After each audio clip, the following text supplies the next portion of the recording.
इस दुनिया में शायद ही कोई हस्ती होगी जिसे अपने ऊपर बनते मीम या मजाक देख खुशी होती होगी, लेकिन आलोक नाथ ऐसी शख्सियत हैं जिन पर सबसे ज़्यादा मीम बनाए गए।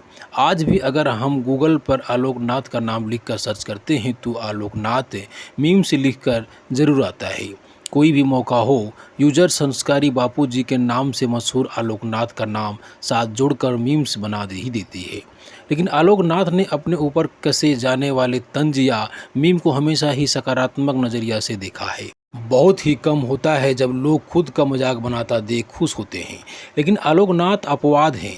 यही नहीं, आलोक नाथ एक ऐसे एक्टर हैं जिन्होंने फिल्मों में खुद से कम उम्र में एक्टरों के पिता का किरदार निभाया है। दोस्तों, मंडे मोटिवेशनल सीरीज में हम आपको आलोक नाथ के मिस स्टार बनने की कहानी बताने जा रहे हैं। खुद को दूसरों के लिए हंसी का पात्र बनना आसान नहीं है, इसके लिए जिगर चाहिए। लेकिन आलोक नाथ के पास वो जिगर है। भले ही लोग आज भी एक्टर के बीम बनाकर खुश हंसी ठिठोलती है, लेकिन भले ही खूब खिंचाई करते हो, लेकिन एक्टर इसे हमेशा पॉजिटिव ही लिया करते हैं। 10 जुलाई 1956 में पैदा हुए आलोक नाथ 67 साल के हो चुके हैं। नेशनल स्कूल ऑफ ड्रामा से ग्रेजुएशन होने के बाद आलोक नाथ मुंबई हीरो बनने आए थे, लेकिन किस्मत ने उन्हें कैरेक्टर एक्टर बना दिया।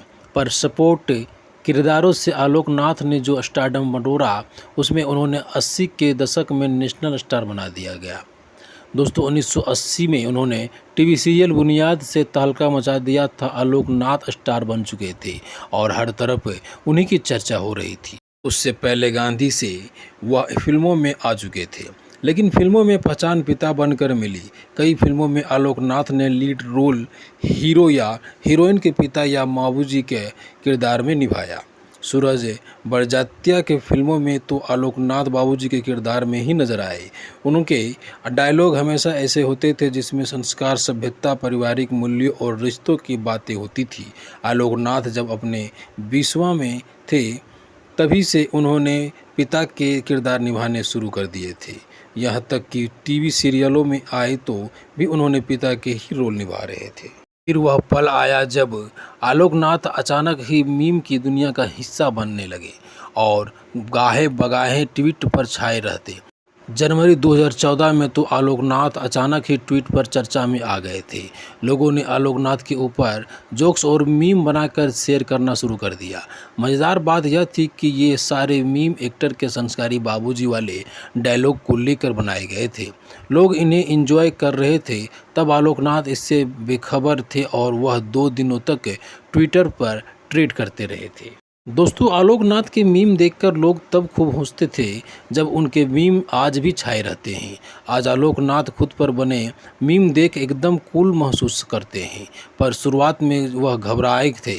लेकिन 2014 में एक इंटरव्यू में उन्होंने बताया था कि टीवी पर राजश्री की हम साथ साथ हैं फिल्म आई, मैंने उनसे संस्कार और पारिवारिक मूल्यों का कोई डायलॉग बोला होगा, उसी पर मीम बनाकर वायरल किए जाने लगे।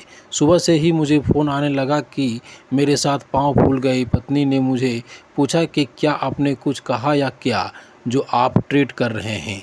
मेरे होश उड़ गए थे, न तो मैं ट्वीट पर था और न ही मेरा फेसबुक अकाउंट था। दोस्तों, आलोक नाथ ने कहा था कि वह यह सोचकर टेंशन में आ गए थे कि आखिर उन पर ही क्यों मीम बने।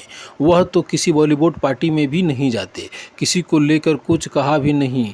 2 दिनों तक आलोक नाथ ट्वीट पर चर्चा का भविष्य बने रहे। अब स्थिति ऐसी है कि कोई भी मुद्दा होता है तो यूजर्स तुरंत ही आलोक नाथ के फिल्मी डायलॉग के मीम बनाकर वायरल कर देती है। आलोक नाथ 1982 में फिल्म गांधी से एक्टिंग डेब्यू किया था। इतने साल बाद भी अगर आलोक नाथ लोगों को याद है, इसके जहन में कैद है, तो यह बड़ी उपलब्धि है।